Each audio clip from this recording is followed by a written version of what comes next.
Blimbing Sari, The Promised Land. Desa Blimbing Sari terlahir karena iman. Dulu hutan rimba yang seram dan menakutkan, tapi kini telah berubah menjadi taman dan permain. Blimbing Sari karunia Tuhan. Maaf semeton, suara saya jelek.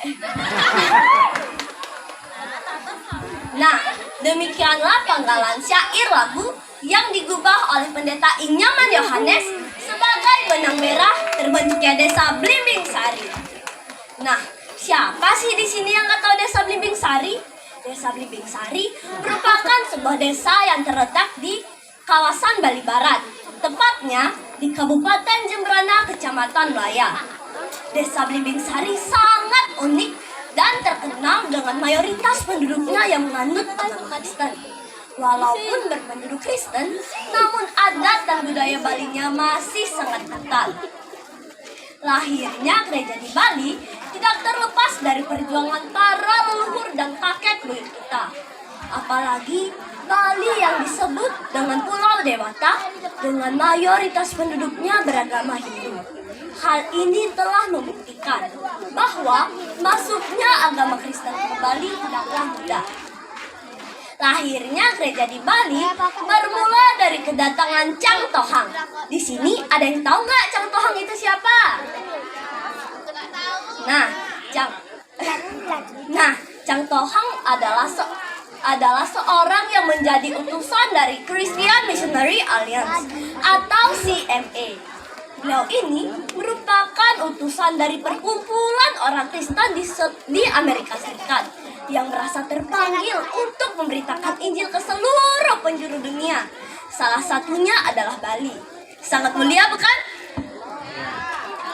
Ya, mulia. Namun, pelayanan Chang Tohang tidak terlepas dari peran Panloting.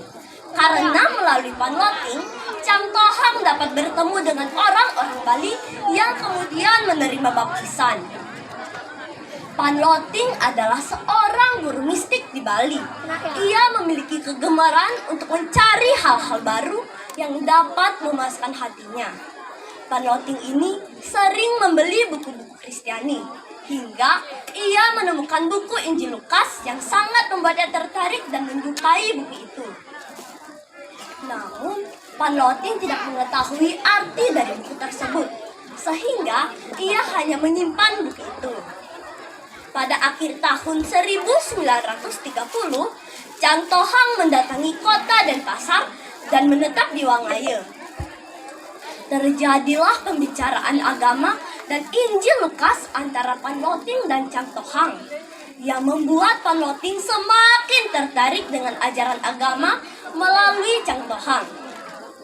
Setelah diadakannya pembicaraan antara Panloting dan Chang Tohang serta murid-muridnya, si ME kemudian membaptis 12 orang Bali untuk pertama kalinya di Sungai Yepoh.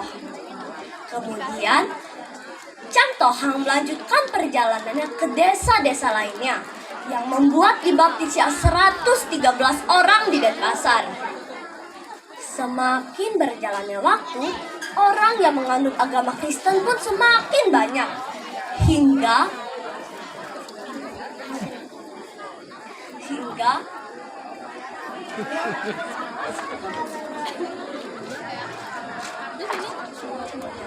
namun di sisi lain telah menimbulkan banyak konflik serta hambatan.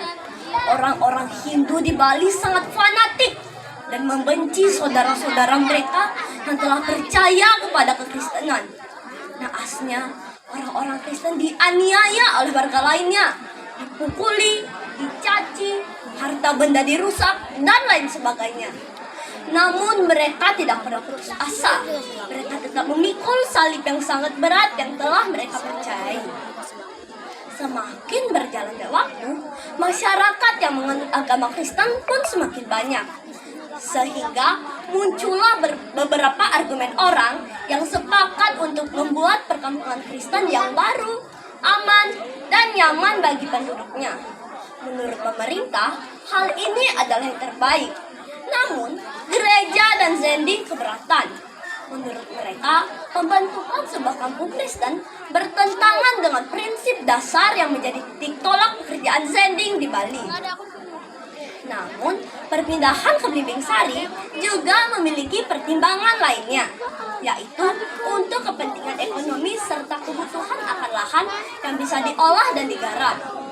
Keputusan ini seperti pedang bermata dua. Orang-orang Kristen dipindahkan dari masyarakat umum dengan maksud memberhentikan perkembangannya. Namun di sisi lain, kalaupun mereka hidup, biarlah hidup di tempat yang asing.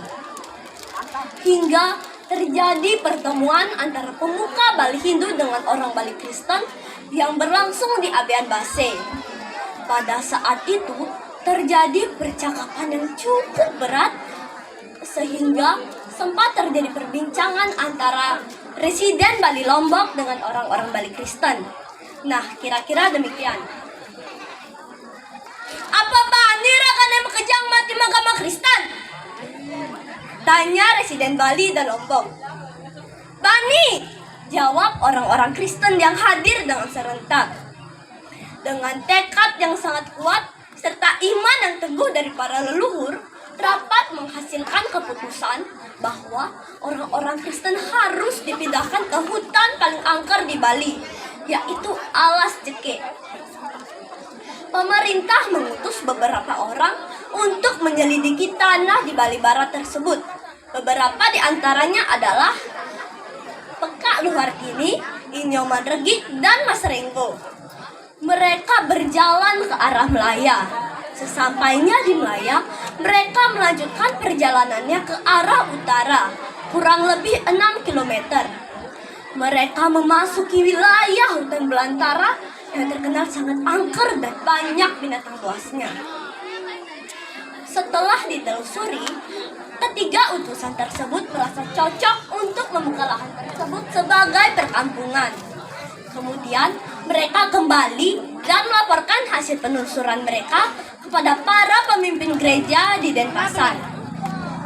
Melalui sidang Pasikian Kristen Bali yang berlangsung di Desa Sade, menghasilkan keputusan bahwa menyetujui untuk membuka perkampungan Kristen di wilayah Bali Barat tersebut. Setelah melalui banyaknya pembicaraan yang melelahkan mengenai tanah yang akan didapatkan,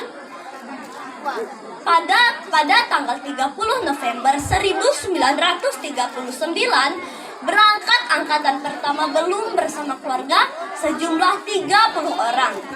Mereka merabas hutan tersebut yang akan dijadikan sebuah perkampungan. Pada saat mereka merabas, di antara kayu yang mereka rabas, terdapat banyak pohon belimbing hutan yang disebut dengan belimbing talun. Tumbuh daun berwarna merah yang tampak sangat indah.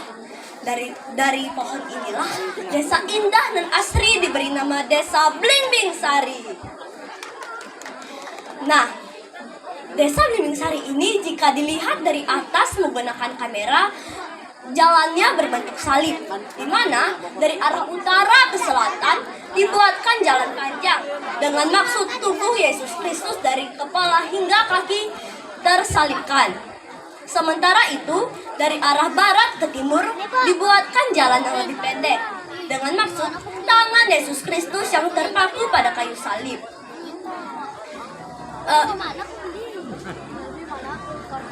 Jalan berbentuk salib itu seperti budaya Bali, yaitu Nyagrek Gunung, Luanan Tebenan, Laut Gunung, Kelot, dan Kajer. Sampai saat ini budaya tersebut masih ada sampai sekarang, di mana Desa Blimbing Sari dibagi menjadi 6 wilayah, yaitu Kangin, Tengah, Kaje, Kelot, Kauh, dan Kelot Kauh. Jika dilihat dari atas, Desa Blimbing Sari sangat menakjubkan. Sebuah desa yang dibangun dalam bentuk salib dengan maksud sebagai wujud syukur atas penyertaan Tuhan melalui perjuangan para leluhur kita di Desa Permai Blimbing Sari. Melalui keunikannya, Desa Blimbing Sari banyak didatangi turis, baik wisatawan lokal maupun mancanegara. Dirgahayu Desa Blimbing Sari yang ke-91, 30 November 2022.